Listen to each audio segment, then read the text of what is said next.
Hello students, welcome to my YouTube channel savvy physics. आज हम derivation करने वाले हैं चैप्टर नंबर 4 का। इससे पहले हम इससे पिछली क्लास में कुछ डेरिवेशन कर चुके हैं और चैप्टर नंबर 4 की थ्योरी भी कर चुके हैं। ठीक है, तो आगे अब इसी में ही आगे एप्लीकेशन चल रही है बायो-सेवर्ट लॉ की। बायो-सेवर्ट लॉ की जो एप्लीकेशन चल रही है उसमें ये थर्ड एप्लीकेशन है। ठीक है, तीसरे नंबर की एप्लीकेशन है बायो-सेवर्ट लॉ में। ठीक है, तो ये कौन सी एप्लीकेशन हो गई हमारे पास? थर्ड। इसमें क्या कह रहा है ये थर्ड एप्लीकेशन में? Magnetic field intensity at the axis of current carrying loop. Magnetic field intensity निकालनी है करंट कैरिंग लूप के लिए। तो एक इस तरह से यहां पर ले लो करंट कैरिंग लूप, ऐसे या आपने करंट कैरिंग लूप ले लिया। ठीक है, एक लूप ले लिया, किसी भी कंडक्टर वायर का बना हुआ है, किसी भी मेटल का मान लो आप इसे, और सेंटर ही जो इसका सेंटर हो है, इसमें करंट आई चल रहा है। आई करंट क्या हो रहा है? इसमें फ्लो हो रहा है। ठीक है, and electric current I is flowing in it. Take a point P at a distance of small a and a point capital A on the axis of circular loop which is at a distance of small r from the point P। देखिए यहां पर एक point तो हमें क्या लेना है? P लेना है। बाहर की साइड एक पॉइंट P ले लो जो स्मॉल a डिस्टेंस पे है। ठीक है, और एक पॉइंट ले लेते हैं यहां पर A, जो यहां पे लिया हमने पॉइंट। ये पॉइंट ले लो A, ये पॉइंट ले लिया हमने कहां पर? इसी लूप पे। ठीक है, लूप पे ले लिया जो कि स्मॉल r डिस्टेंस पे है। ये पॉइंट ए कितनी दूरी पे? स्मॉल r डिस्टेंस पे है ये पॉइंट ए से। ठीक है, और आगे क्या कह रहा है? The angle formed by point P, जो एंगल फॉर्म्ड है पॉइंट P के द्वारा with x axis is phi. ये P पॉइंट जो एंगल बना रहा है यहाँ पे x एक्सिस के साथ, वो है फाई। ठीक है, तो P पॉइंट पे हमें एक्सिस पे मैग्नेटिक फील्ड निकालना है। ये एक्सिस पे हो गया, इसकी x एक्सिस पे हो गया। ये रेडियस में कैपिटल R मान लेता हूं, उसका सर्कुलर लूप की रेडियस हो गई कैपिटल R। ठीक है, तो अब देखो कैसे करते हैं। सबसे पहले मैग्नेटिक फील्ड देख लेते हैं। इसमें मैग्नेटिक फील्ड कैसे निकलेगा यहाँ पे? तो मैग्नेटिक फील्ड ऐसे परपेंडिकुलर होगा इस डिस्टेंस के R के, इस तरह से। ये dB है magnetic field, dB magnetic field है। बट हमें ये तो एक्सिस पे तो जा नहीं रहा, ना तो y पे जा रहा है या ना x पे जा रहा। हमें तो एक्सिस पे निकालना है। तो एक्सिस पे निकालने के लिए हम क्या करेंगे? देखिए एक लाइन y एक्सिस की तरफ खींच दो ऐसे, एक लाइन x एक्सिस की तरफ को खींच दो इस तरह से। यहाँ एंगल फाई बन रहा है, तो सेम एंगल यहाँ पे भी क्या बनेगा? ये वाला एंगल भी क्या होगा? फाई होगा। ठीक है, जब हम इसको लिखेंगे यहाँ पे तो एंगल बनाने वाले की डायरेक्शन में क्या हो जाएगा? dB cos फाई, और परपेंडिकुलर क्या हो जाएगा? dB sin phi. dB cos phi, dB sin phi. तो ये वाला ले लेते हैं, x एक्सिस वाला dB sin फाई ले लेते हैं।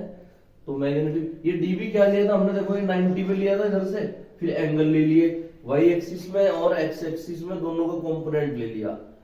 तो अब निकाल लेते हैं। सबसे पहले बायो-सेवर्ट लॉ लगाओ।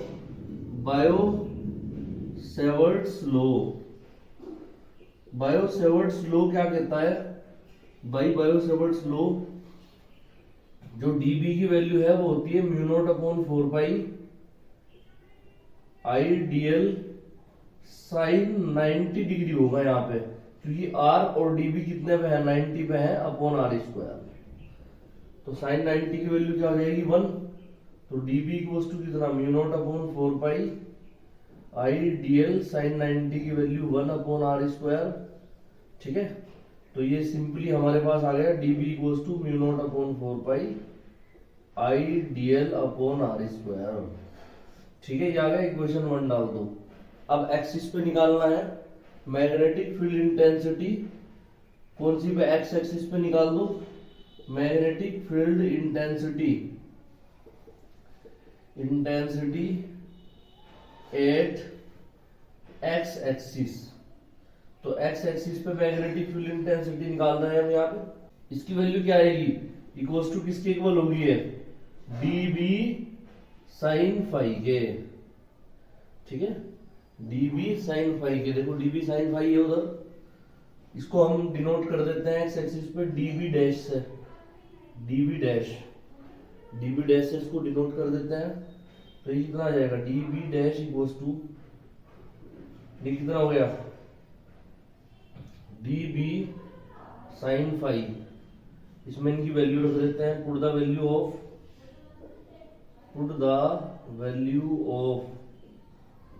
dB and sine phi, dB और साइन फाई की। तो यहाँ पर dB डैश इक्वल्स टू कितना आ जाएगा, dB की वैल्यू क्या है, mu naught upon 4 pi I dl upon r square, और साइन फाई की कितनी है वैल्यू, परपेंडिकुलर अपॉन हाइपोटेनियस। तो साइन फाई क्या होता है, परपेंडिकुलर अपॉन हाइपोटेनियस होता है। तो पहले मैं ये लिख लेता हूँ, परपेंडिकुलर अपॉन हाइपोटेनियस। ये वाला राइट एंगल ट्राइंगल ले लो, ये जो है AOP, ये वाला, इसमें 90 डिग्री का एंगल बन रहा है यहाँ सेंटर पे, ये वाला एंगल है। तो परपेंडिकुलर कैपिटल R हो गया और हाइपोटेनियस हो गया स्मॉल r। तो क्या लिख लेते हैं इसको हम, इसको लिख लेते हैं हम परपेंडिकुलर की जगह पर dB डैश इक्वल्स टू कितना, mu naught upon 4 pi I dl upon small r square, perpendicular capital R, ये स्मॉल r। अब दोनों तरफ d आ रहा है, d को हटाने के लिए क्या करते हैं, इंटीग्रेशन करते हैं। तो इंटीग्रेट कर देते हैं दोनों ओर, इंटीग्रेट बोथ साइड, दोनों ओर इंटीग्रेट कर दिया। तो क्या आ जाएगा, integration dB dash equals to integration mu naught upon 4 pi I, ये क्या है r dl upon r square, और r कितना हो गया, r क्यूब। इंटीग्रेट कर दो, d वाली टर्म अंदर रहेगी, ठीक है, d के साथ में l है तो dl अंदर रहेगा और सब बाहर। तो dB डैश का तो हो गया b dash equals to mu naught upon 4 pi I r upon r cube बाहर आ गया, इंटीग्रेशन हो गया dl। इंटीग्रेशन dl क्या हो गया, देखो लेंथ को हमने, वायर को, जो l लंबाई का वायर था उसको हमने मोड़ के क्या बना दिया, उसका सर्किल बना दिया इस तरह से। तो लेंथ जो है इसमें कन्वर्ट हो गई किसमें, सरकमफेरेंस में। तो dl की जगह 2 पाई r आ जाएगा, ये पहले भी आ चुका है इस तरह से, हमने dl की जगह यार 2 पाई r ही लिखते हैं इस तरह के जो हमारे डेरिवेशन है उनमें। तो क्या लिख लेंगे इसमें हम, यह आ जाएगा b डैश इक्वल्स टू कितना, mu naught upon 4 pi I r upon r cube into dl की जगह कितना भाई, 2 पाई कैपिटल R। तो कैपिटल R सर्कुलर लूप की क्या है, रेडियस है।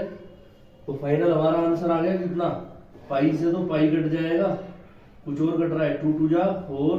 तो b dash equals to mu naught I, r की r में r square upon 2r cube. इतने टेस्ला, ये आंसर आ गया, ठीक है। इसमें एक काम और भी कर सकते हैं हम, स्मॉल r की वैल्यू क्या लिख सकते हैं हम, स्मॉल r क्या है, हाइपोटेनियस, ये क्या है, परपेंडिकुलर कैपिटल R, बेस क्या है स्मॉल a। तो स्मॉल r की वैल्यू क्या होगी यहाँ पर, स्मॉल r क्या होगा, हाइपोटेनियस, स्मॉल r बराबर क्या होगा, हाइपोटेनियस बराबर होता है under root perpendicular square plus base square right angle triangle में। तो स्मॉल r इक्वल्स टू हो जाएगा कितना, perpendicular capital R plus base small a।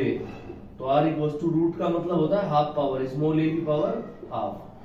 तो r की जगह क्या रख सकते हैं हम, b dash equals to mu naught, r की जगह पे हम यहाँ पे रख लेंगे r प्लस a का पावर हाफ। तो 2 इंटू r प्लस a की पावर हाफ, तो ये हो गई, और 3 पावर ऑलरेडी है तो ये 3/2 हो जाएगा। इतने टेस्ला, ठीक है। आगे भी बढ़ा सकते हैं हम इसको, for capital N terms, capital N terms के लिए b डैश इक्वल्स टू कितना, mu naught capital N I r square upon 2 into r plus a की पावर 3/2। इतने tesla. Hands screwed, hands screwed. देखिए यहाँ पर एक टर्म यूज होती है मैग्नेटिक डाइपोल, और एक टर्म यूज होती है मैग्नेटिक डाइपोल मोमेंट।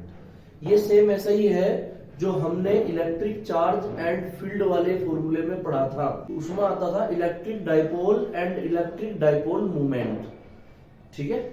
वहां पर, ठीक है। और यहाँ पर क्या आता है, मैग्नेटिक डाइपोल और मैग्नेटिक डाइपोल मोमेंट। तो ये मैग्नेटिक डाइपोल कब बनता है, the structure formed by two opposite poles placed at a finite distance is called magnetic dipole. तो एक स्ट्रक्चर बनेगी इस तरह से, ये स्ट्रक्चर है, इसमें ये मैग्नेट है, ये मैग्नेट है, इसके दो पोल है, नॉर्थ पोल और साउथ पोल, ठीक है। और ये किसी फाइनाइट डिस्टेंस 12 पे रखे हुए हैं, तो ये क्या बन जाएगा, मैग्नेटिक डाइपोल। साथ ही साथ इसमें ये भी दिखाना है कि जो एन पोल है, नॉर्थ पोल है, उसकी पोल स्ट्रेंथ प्लस एम होती है, और जो साउथ पोल है उसकी पोल स्ट्रेंथ माइनस एम होती है, ठीक है। इस तरह से दिखाएंगे। फिर जब मैग्नेटिक डाइपोल मोमेंट लिखेंगे तो क्या आ जाएगा, the product of pole strength and distance between poles is called magnetic dipole moment, it is denoted by capital M. तो स्मॉल एम मतलब पोल स्ट्रेंथ का प्रोडक्ट कर दिया किसके साथ में, डिस्टेंस के साथ में, तो वो मैग्नेटिक डाइपोल मोमेंट बन गया इतने एम्पियर मीटर स्क्वायर। साथ ही साथ इसमें एक बात भी समझनी है कि जो पोल स्ट्रेंथ है यहाँ पर चार्ज की जगह यूज हो रहा है, ठीक है। तो चार्ज की जगह यहाँ पे पोल स्ट्रेंथ यूज होगा। मैग्नेटिक डाइपोल मोमेंट के और फॉर्मूले भी यहाँ पे यूज होते हैं, जैसे M इक्वल्स टू आई ए, एक ये फॉर्मूला है इसका, इलेक्ट्रिक करंट और एरिया का प्रोडक्ट, ठीक है। यहीं से इसकी यूनिट बनी है करंट की एम्पियर और एरिया की metre square, ampere metre square, जिसको हम फॉर कैपिटल एंड टर्न्स के लिए क्या लिख सकते हैं, M इक्वल्स टू एन आई ए, ऐसे लिख सकते हैं। देखिए समझ लेते हैं पोल स्ट्रेंथ को भी। पोल स्ट्रेंथ क्या होती है, the strength of poles of a magnet to attract iron piece towards it is called pole strength, it is denoted by small M. तो पोल स्ट्रेंथ क्या है, नॉर्थ पोल या हो या साउथ पोल हो, इनकी स्ट्रेंथ है, मतलब पावर है इनकी, कि किस तरह से किसी आयरन पीस को अट्रैक्ट करते हैं। जितनी ज्यादा ये स्ट्रेंथ होगी इनकी, उतनी ही जल्दी अट्रैक्ट करेंगे आयरन पीस को, जितनी कम स्ट्रेंथ होगी उतनी ही देर से ये आयरन पीस को अट्रैक्ट करेंगे। देखिए आगे समझते हैं magnetic field intensity at axial position and at equatorial position. तो एक्सियल पोजीशन में जो फॉर्मूला होगा B equals to mu naught upon 4 pi 2 capital M upon R cube. Axial में ये फॉर्मूला होगा इतने टेस्ला, और इक्वेटोरियल में होगा B equals to mu naught upon 4 pi M upon R cube. यह आ जाएगा इतने टेस्ला। यहां पर कैपिटल M आया है मैग्नेटिक डाइपोल मोमेंट, वहां पर क्या था फर्स्ट चैप्टर में, वहां इलेक्ट्रिक डाइपोल मोमेंट P था। तो यहां पर हम कह सकते हैं कि जो B एक्सियल जो पोजीशन पे है वो इक्वल्स टू कितना है, उसमें 2 आ रहा है, वो 2 टाइम्स है किसका, B जो इक्वेटोरियल पोजीशन पे है उसके, ठीक है। ये इस तरह से हम इसको लिख सकते हैं इतने टेस्ला।